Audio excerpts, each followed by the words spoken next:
अनुसूचित क्षेत्र की जनता को जोहार, और साथ ही वर्तमान में जो डबल इंजन की सरकार का जो दावा करते हैं उन सरकार को मेरा संदेश है।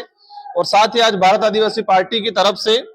उदयपुर हमारे जनजाति आयुक्त साहब के यहाँ पर ज्ञापन कार्यक्रम रहा हमारा।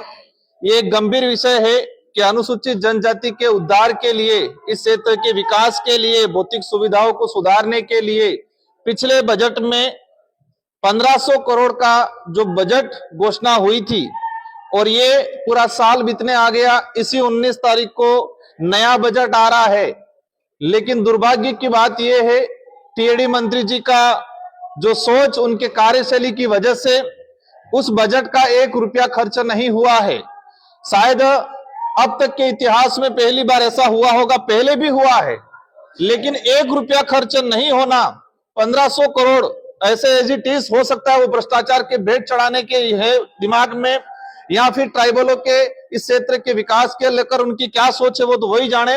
लेकिन बड़े दुर्भाग्य के साथ कहना पड़ रहा है कि 1500 करोड़ रुपया का 1 रुपया आज तक खर्च नहीं हुआ। हम आदिवासी बाहुल्य क्षेत्र के अंदर देखा जाए, स्वच्छ परियोजना के तहत माँ बढ़िया चल रही है और माँ बाड़ियों में जो शिक्षक लगा है वो उसका पेमेंट नहीं मिल रहा है। जो बच्चे पढ़ रहे हैं पूरे अनुसूचित क्षेत्र के अंदर 90,000 के आसपास माँ बाड़ियों के अंदर बच्चे पढ़ रहे हैं। छात्रावासों के अंदर 40-45 हजार मतलब 1.5 लाख बच्चे आदिवासियों के, और इस सरकार में उनको भौतिक सुविधा नहीं मिल रही है, ना खाने की सुविधा मिल रही है, ना रहने की सुविधा मिल रही है, और उसमें काम करने वाले जो कार्मिक है, जो शिक्षा कर्मी है, उनको भुगतान नहीं हो रहा है। ये वर्तमान डबल इंजन की सरकार में पता नहीं दोनों इंजन दोनों तरफ खींच रहे हैं, उस वजह से इस आदिवासी बाहुल्य क्षेत्र को 25 साल पीछे ले जाने का काम किया है इस 1 साल के अंदर। तो हमारी सरकार से मांग है कि इतनी जो आपकी डबल इंजन की सरकार विकास की बात करते हो, अमृत काल की मोदी जी बात करते हैं, तो उनकी सरकार, उनके ही भजनलाल जी और हमारे बाबूलाल जी दोनों ने मिलके इस क्षेत्र का ही नहीं पूरे राजस्थान का बंडा ढाल कर दिया है। और जो 1500 करोड़ अगर ये 4-5 दिन में रिलीज नहीं करते हैं इन बजट से, इस क्षेत्र के एजुकेशन पे, स्वास्थ्य पे, सुविधाओं पे, हमने एक ही बात ज्ञापन में रखी है कि जो 1500 करोड़ है उस 1500 करोड़ से आदिवासी बाहुल्य क्षेत्र की शिक्षण व्यवस्था को सुधार कराया जाए,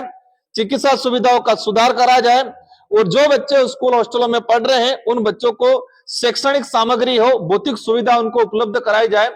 अगर वो नहीं करते हैं तो इसी बात को लेकर भारत आदिवासी पार्टी आने वाले 10-15 दिनों के अंदर ही इस 1500 करोड़ की लड़ाई, क्योंकि वो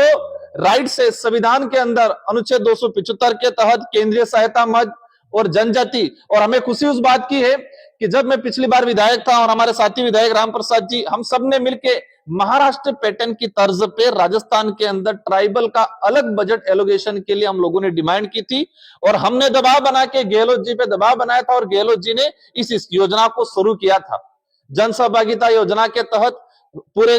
हर गांव तक इस योजना का बजट जा रहा था। लेकिन दुर्भाग्य है कि बाबूलाल जी मंत्री कार्यकाल, भजनलाल जी की सरकार में इस क्षेत्र को 25 साल पीछे ले जाने का काम किया है। इस बात को लेकर अगर ये नहीं सुधारा करेंगे, ये बजट आदिवासियों को नहीं मिलेगा, तो भारत आदिवासी पार्टी आने वाले समय में बड़ा आंदोलन करेगी क्षेत्र के अंदर।